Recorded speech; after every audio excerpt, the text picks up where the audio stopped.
if you're new here, I'm Kanitsa, and if you're already watching my One Piece Chill channel, welcome back. Today we are going to read the newest chapter of One Piece, number 1065 already.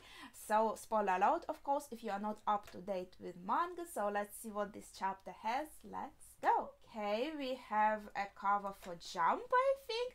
Oh, that's Uta from One Piece Film Red. Yeah, I was going to watch it, but I'm just waiting to see where I can get it, where I can see it in a good quality with good subtitles.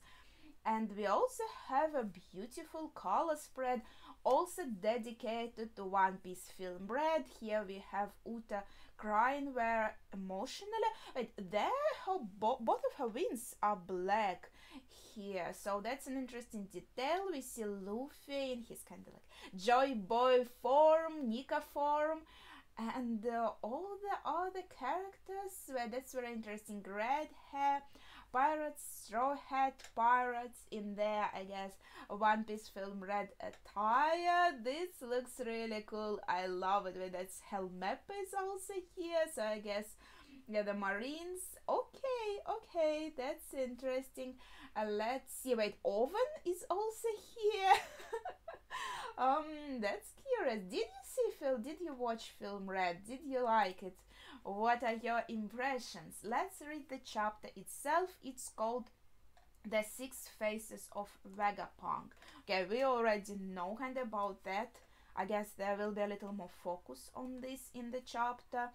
The reason they stayed on the ship, Labstratum, Egghead, the island of the future. Okay, so Zoro is saying, the way I see it, when it comes to government island, you got to think about who's gonna be around to bail them out if they get caught.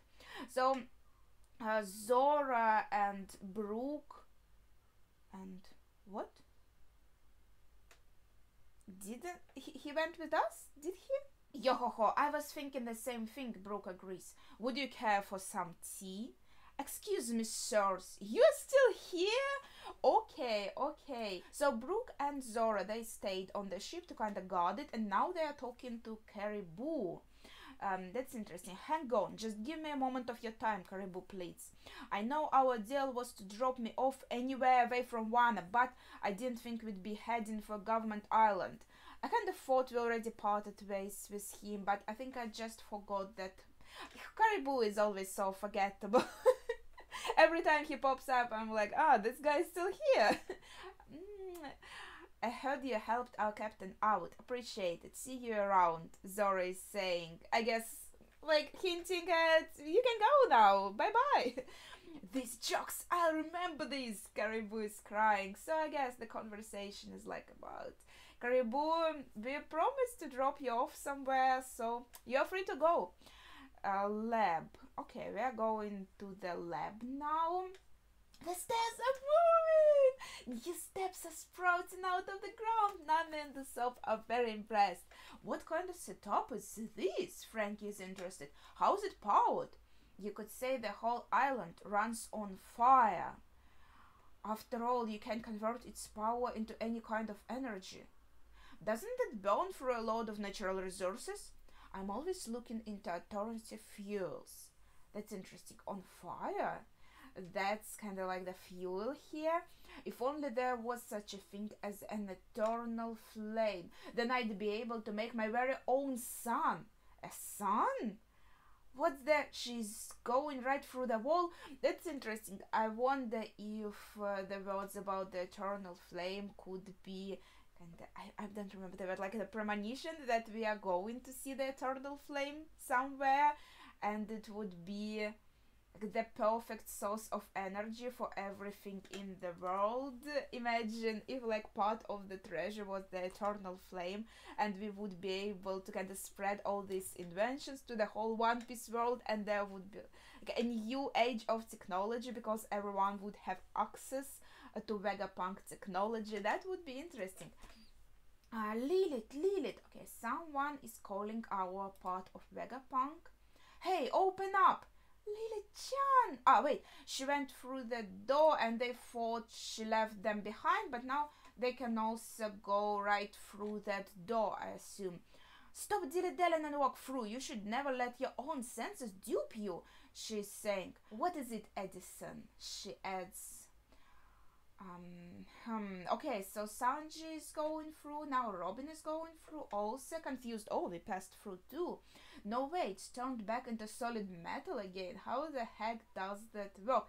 I assume maybe if you have permission, you can go right through the gate, but if you don't, it would stay solid metal for you. I'm not sure. So this is the lab. Oh, where did Lily Chung get to? Hey, y'all can keep going dead ahead. Who is that?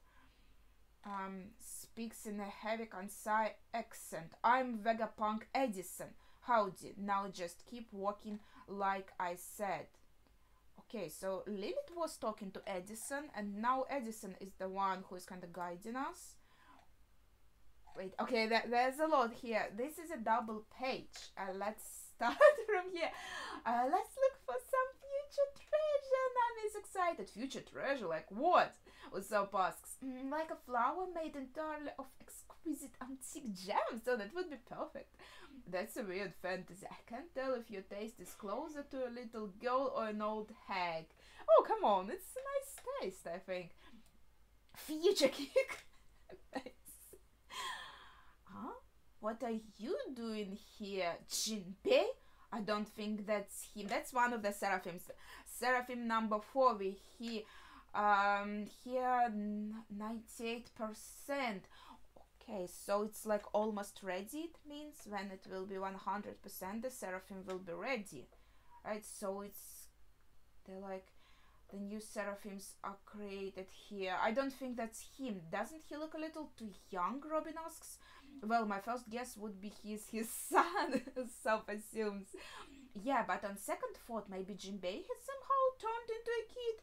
No, I'm going with option 3. It's a coincidence. I mean, the kid has got wings. Also, there's an ominous air about him. Now, out with it. Who the heck are you?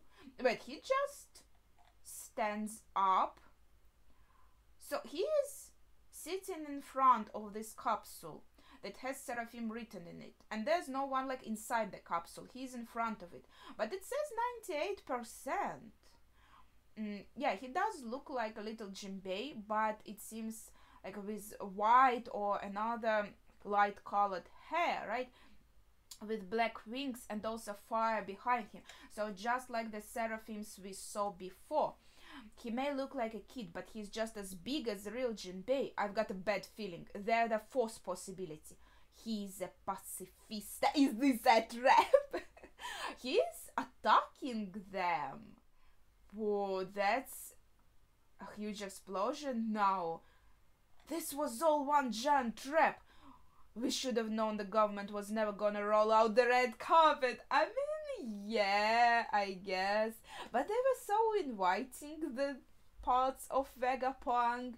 It seemed nice. Maybe it's more like a test. I don't know. It does seem a bit like a trap. Does that mean they're using a clone of Jinbei as a soldier? But he's still a kid. I really don't want to fight him. Maybe they're like children because there's a process, like, right? We saw that 98%. So maybe they're using this DNA and creating like new, I can say humans, right? Creating new life, right? So they have to grow up. I guess the process is sped up, but still they're coming out as children because they are in the process of growing up when you just create them. Or it would be just an experiment on children, like are taking children and infusing them with DNA. It's like one of the two, but I would say it seems more like they're creating from the zero, from nothing, only through DNA. I wonder that would probably not be possible, so they would need some test subjects that have to be infused with this DNA. Like I'm not a future biologist. Let's see what happens next. You see, there's this kind of electronic robotic response of beep beep, and I think it's coming from Seraphim. Now he dives. He's got fruit powers. It's like the water, like I don't know, like he dove into the floor as if it was water. What's going on? Should I pop out to help Nami? Not yet, Zeus. Hey, I know that ability. Frankie says, wait, so that's not water? He means it's the ability of like, what was his name? Wait. Okay, his name was Senior Pink. And I think that means that it's not like the ground is becoming water, but remember how Senior Pink is in Dressrosa, he fought against Frankie, and Frankie is the one who's recognizing the ability. So I would assume it's the same as his. That's interesting. Now he jumps out, Seraphim jumps out and grabs Nami very strongly. Holy crap, that's scary. And you can see that he's very angry, and there's like a star in his eye, the only one that we can see. There's a whole on battle happening here, so it was a trap. Like, he's really attacking them full on. That's it, you just signed your own death warrant. Sanji is very angry. I don't give a crap whether you are Jinbei or not. Of course, he has to protect Nami and Robin. That's a nice kick. That's also like an interesting, I don't know how Oda is showing us, like how Straw Hats could fare against this new type of pacifist, kind of like against the Seraphim. So now Robin is using Gigant Floor. What he said, that was unforgivable. Of course, attacking Nami is unforgivable. I like these panels here on these 2 pages with Sanji and Robin being super mad, especially Robin. I really love them. They're really cool. Sea Serpent. Ooh, that's epic. Snapdragon Spank. Seraphim looks unfazed though. Get out of there, Robin. So you can use Fishman Karate too. Interesting. So it's like a combination. He has Fishman Karate of Jinbei and kind of looks of Jinbei. He has that fruit, I assume, of Senior Pink. And also he has these qualities of a Lunarian, as I would assume, the DNA that they took from King. There's a lot. There's a lot. Oh, yeah, so Usopp now wants to snipe him. Whoa, little green star, skull, exploding grass. That looks so cool. That looks like Brook. I know this isn't Jinbei, but this still feels messed up. Yeah, because he kind of looks like him. Huh? He's gone. Oh, now he attacks Usopp from behind. Usopp! Sanji is worried. I got this, Sanji. Usopp, don't move a muscle. Wait, radical. Okay, now Frankie joins in. Watch it, shark. Beam. Oh, he just used a beam. Who incarnation is that guy? Oh, I reckon this is getting real risky. The Seraphim is still just a kid. We ain't meant to put it through a laser test till later. Okay, so now we see our Dr. Vegapunk Edison, whose characteristic is flare, whatever that means. And it's like he is watching them through this monitor. He is in the room full of monitors, and he is just watching it as a show, as a fighting show. Maybe the thought process was like that. We have to kind of test this Seraphim. Now these pirates came by. They sound to be pretty strong as far as we know. Maybe we could put them in the room with the Seraphim and see how it goes, right? So kind of test the Seraphim too. I don't know, maybe that was also the thought process. It could be possible. That's interesting. And there's also this piece of info. The Seraphim is still just a kid.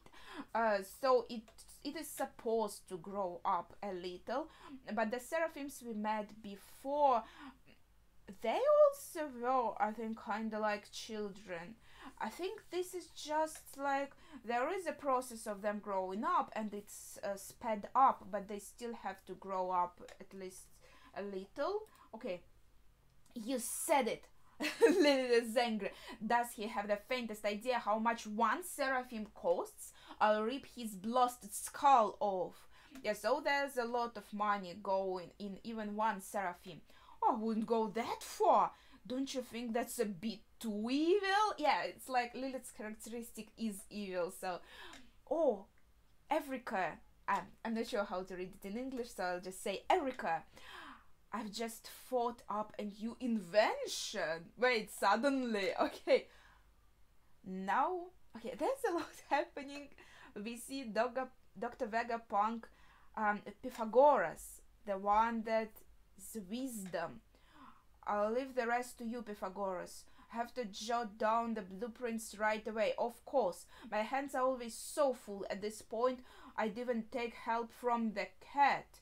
Meow! Okay, so Edison, who is about Flair, it seems like he's also the one who is more coming up with an idea, with ideas. Maybe that's part of what Flair stands for.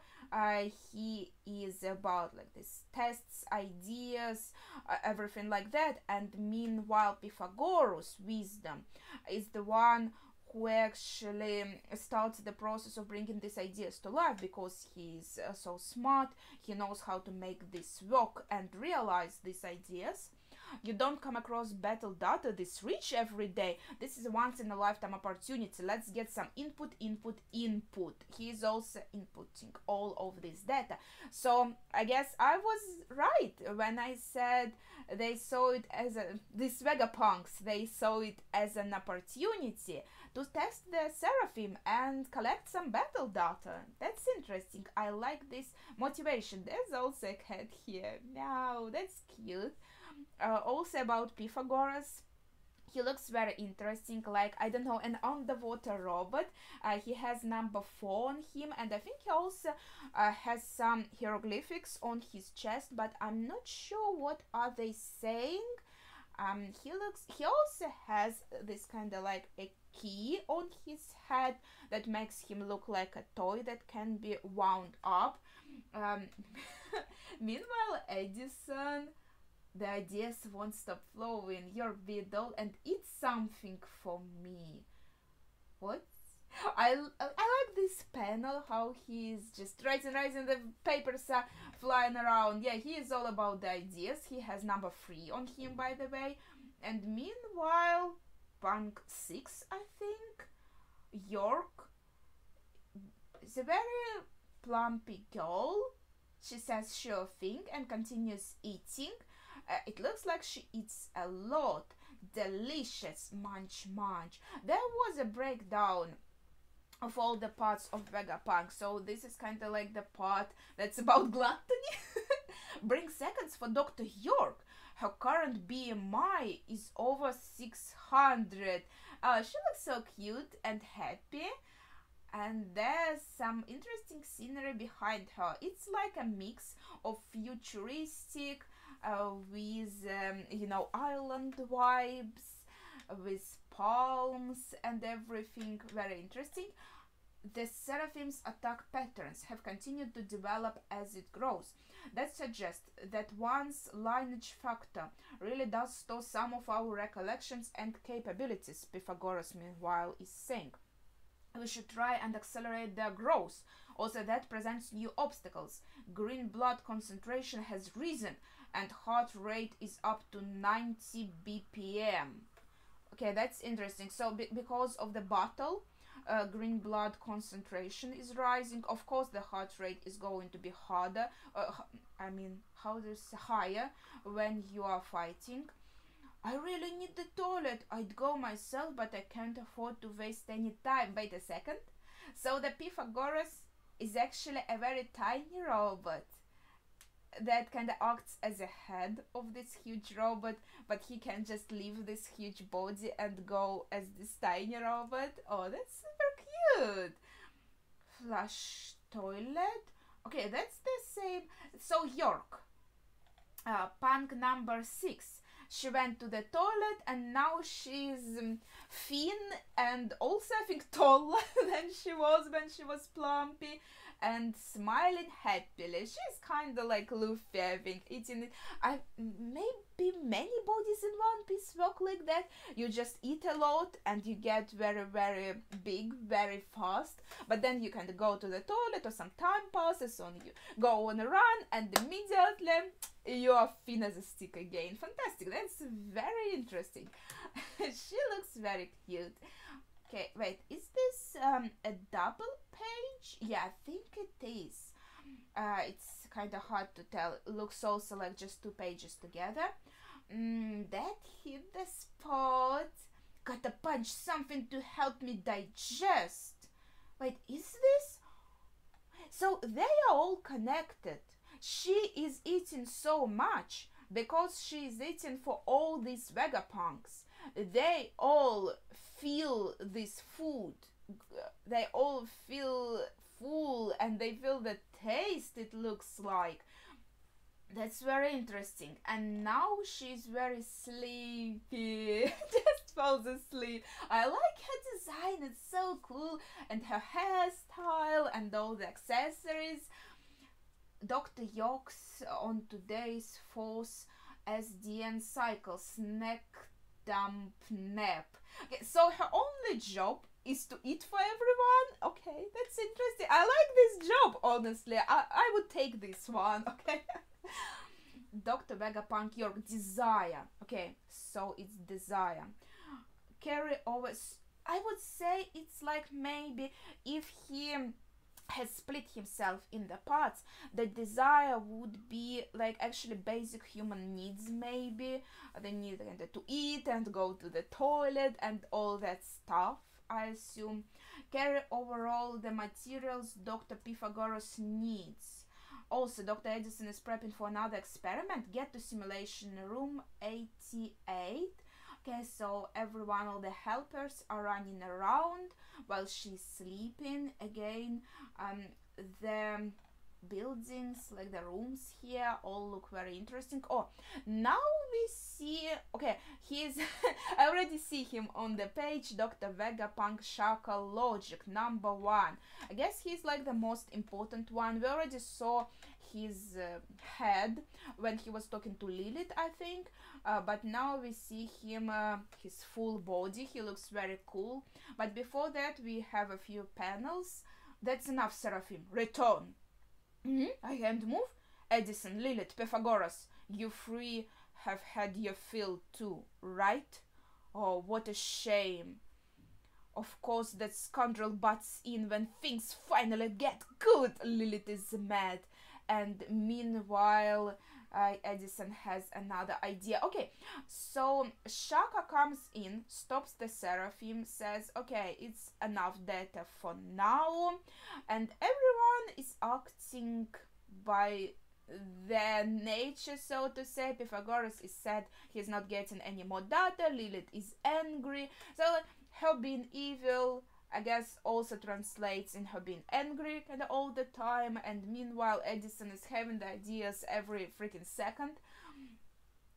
Okay, I'm Dr. Vegapunk, Shaka. You must be the Straw Hat Pirates. Our logic part introduces himself. That's very interesting. That's us. What the hell did you do to our shoes? They're stuck to the floor. Sanji's saying, okay, so that's what it meant. I can't move. It was going just from one of the Straw Hat Pirates. But it seems like all their shoes were kind of glued to the floor. Dome shoes can be magnetically disabled at any point while in the laboratory. So I think he wanted to kind of to make sure they are not going to attack him or anything, right?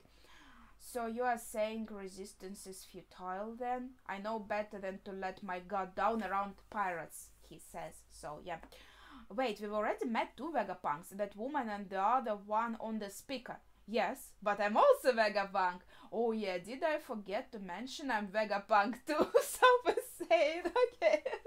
Would you cut it out? I don't know, I like this joke. Do you think this island looks like the future? Shaka asks. It's beyond the future. Frank is excited. I mean, just look at those mecha sea beasts. There's also Vega Force 01 and the Island Aircon 2. This is as futuristic as it gets. I've never seen anything like this place before, Nami adds. For real? What kind of goodies are you making here? Frankie is asking. I want to take a full tour to take it all in. There's no way you and I wouldn't get along. Oh, that's so cute. You feel me, Vegapunk? It's actually quite the contrary, Vegapunk is saying. This is an island of the past. Okay, before I go further in this page, it's just, does he mean that there was a deep in technology like at this time before, in the void century, like in the past, there were great technologies, but then they were all destroyed and we kind of went back, so to say, in terms of technology. Wait, okay, let's this is exciting. And now we go to another group of Luffy. Check it out, Chopper. You can tell cause it's all rusted and stuff. It's real metal, not another hollow thing. Whoa, what the heck? Bonnie is surprised. Could something like this really move? If it could, how is that level of tech possible for something so ancient looking? Jinbei is asking. And meanwhile, Frankie and Vegapunk continue talking. What do you mean by past? Well, what if I were to tell you that long ago there was once a highly advanced kingdom? No way!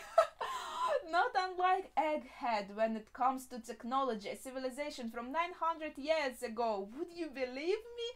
900 years ago, what was the world like back then? Let's go! I wanna ride it! What is going on?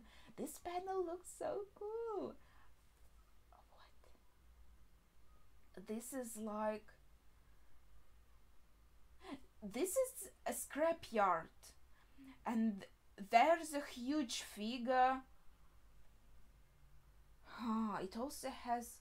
It's like a huge Viking, huge metal Viking. But also in full plate armor. I don't know how else to describe. And Luffy's running up on it. I don't think it works anymore, but I don't think you can ride it, Luffy.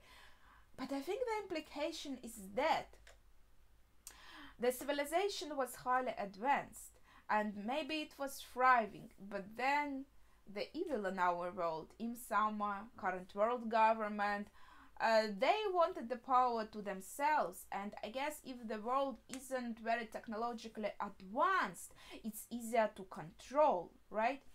So they destroyed that civilization, they destroyed everything, and now the world kind of came back, further back in time in terms of technology, right?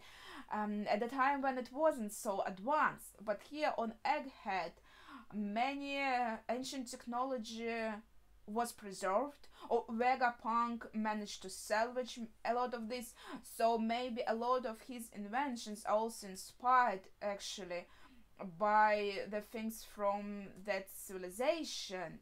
And now maybe Vegapunk wants to again spread all this technology throughout the world, but world government wouldn't like that.